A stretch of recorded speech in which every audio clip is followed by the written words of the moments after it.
বিশ্বনবী যদি তার কুরবানির গোশত সর্বপ্রথম ইহুদির বাড়িতে পৌঁছাতে পারে, আপনার ভাইয়ের সাথে 5 দিন আগে ঝগড়া হয়েছে, আপনি তার বাড়িতে গোশত দেন না, মানে কিসের অহংকার দেখেন আপনি? যে ইহুদি বিশ্বনবীর গলায় গামছা বাঁধে, যে ইহুদি বিশ্বনবীর মুখে থুতু নিক্ষেপ করে, যে ইহুদি বিশ্বনবী সালাতের সেজদায় আছে তার মাথার উপরে উটের ভুঁড়ি চাপিয়ে দেয়, সেই ইহুদির বাড়িতে বিশ্বনবী গোশত আগে পৌঁছান, মুসলমানের বাড়িতে পরে পৌঁছান।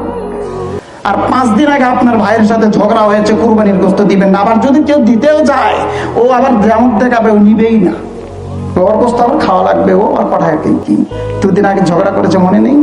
ওর ছেলে মেয়েকেও বলবে, তোর চাচা কিন্তু গরু কুরবানি দিয়েছে, ওখানে যেন যাস না। বাংলাদেশে এরকম মানুষ আছে না? এটা আত্ম অহংকারী, নাই কিছু কিছু করতেও পারবে না, ও অহংকারে ওর কাছে চাপতেই পারবেন না। তো সম্মানিত মুসলিম কিরাম, কুরবানি একটি আল্লাহকে সন্তুষ্ট করার বড় মাধ্যম।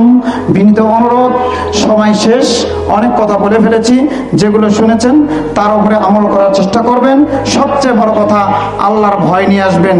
ফাকুলু মিনহা ওয়া আতইমুল বাঈসাল মুহতাররা, বিশ্বনবী বলেছেন কুরবানির গোশত আপনি এখন যায় সর্বপ্রথম কাজ হবে কুরবানির পশু জবাই করা।